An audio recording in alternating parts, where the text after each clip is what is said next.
Welcome to Module 2, Strengthening Policy, Prevention, and Management of Conflicts of Interest. The primary objective of conflict of interest policies and strategies is to safeguard the integrity of decision-making in the public pharmaceutical sector, rather than to remedy problems after they occur.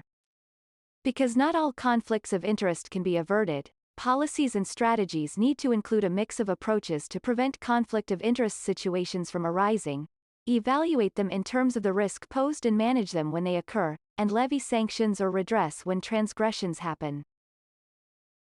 This section provides an overview of two components, including guiding principles for conflict of interest policies and a 10-step process for improving the prevention and management of conflicts of interest. Let's now look at the general principles that can be used to guide the development, implementation, and evaluation of conflict of interest policies for public pharmaceutical committees.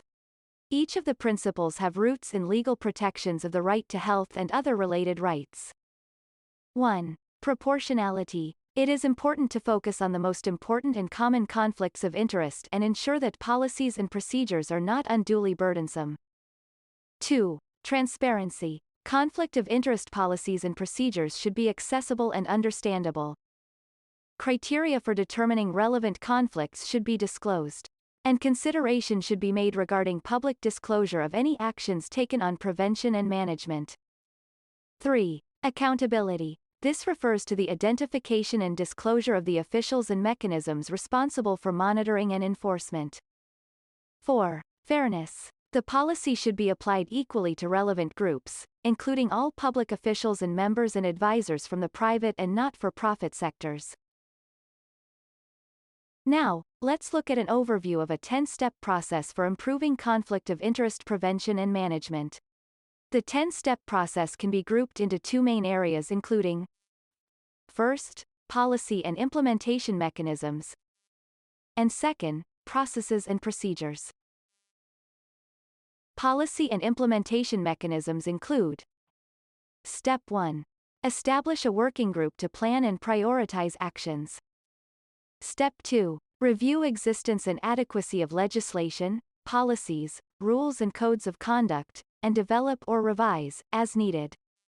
Step 3. Educate, provide guidance, and raise awareness. Step 4. Establish oversight and enforcement mechanisms and monitor policy implementation. Step 5. Promote a culture of disclosure or ethical conduct. Continuing to processes and procedures. Step 6. Ensure definitions of conflict of interest and primary interests or obligations are included, and clearly explained. Step 7. Safeguard committee independence. Step 8. Strengthen procedures for disclosure, verification, and evaluation. Step 9. Identify and implement actions for preventing and managing conflicts of interest. Step 10. Monitor, enforce and provide oversight of prevention and management actions. Thank you for your attention to Module 2, Strengthening Policy, Prevention, and Management of Conflicts of Interest. In the following sections, we will dig deeper into the 10 steps for enhancing conflicts of interest management, providing a more comprehensive understanding.